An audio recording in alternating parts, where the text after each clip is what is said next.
Raised by a mother who feared she might inherit a certain poetic temperament, her upbringing was strict, to say the least. Every subject imaginable was drilled into her: history, literature, geography, science, sewing, music, languages, chemistry.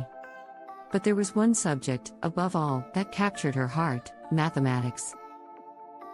At the age of 11, she embarked on a year-long tour of Europe with her mother. When she returned, her curiosity had only deepened. She began studying what she called phleology, imagining how to mimic bird flight with steam-powered machines. Her mind was a whirlwind of ideas, blending art and science in ways no one had ever seen before. She became an associate of a certain brilliant mathematician, a man who had a vision for a machine unlike anything the world had ever seen. A machine that could think in numbers. A machine that could compute. Using his prototype of what we might now call a digital computer, she wrote something groundbreaking. A set of instructions. A program. Something that wouldn't truly come to life until nearly a century later, when another genius, Alan Turing. But she didn't just see numbers. No, she saw something bigger.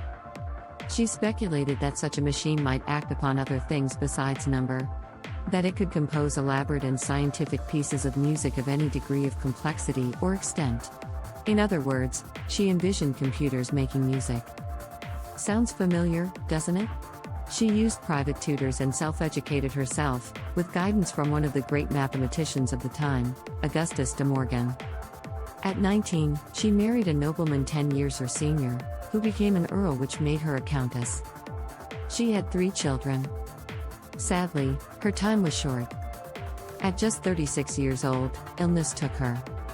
She was buried beside the father she never got to know, who also died at the age of 36. But her work lived on. It shaped the future. It became the foundation of something that now runs our world. Today, a programming language is named after her.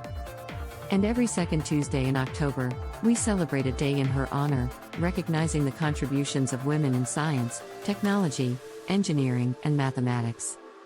So, have you figured it out? If you thought of Ada Lovelace, congratulations! You got it right. Ada Lovelace, also known as the Enchantress of Numbers, was the world's first computer programmer. A woman who saw the potential of machines long before they existed. A visionary whose ideas still echo in every modern computer program. Don't forget to celebrate Ada Lovelace Day on the second Tuesday in October for the contributions of women to science, technology, engineering and mathematics. Now, it's your turn. Comment below the timestamp when you figured it out.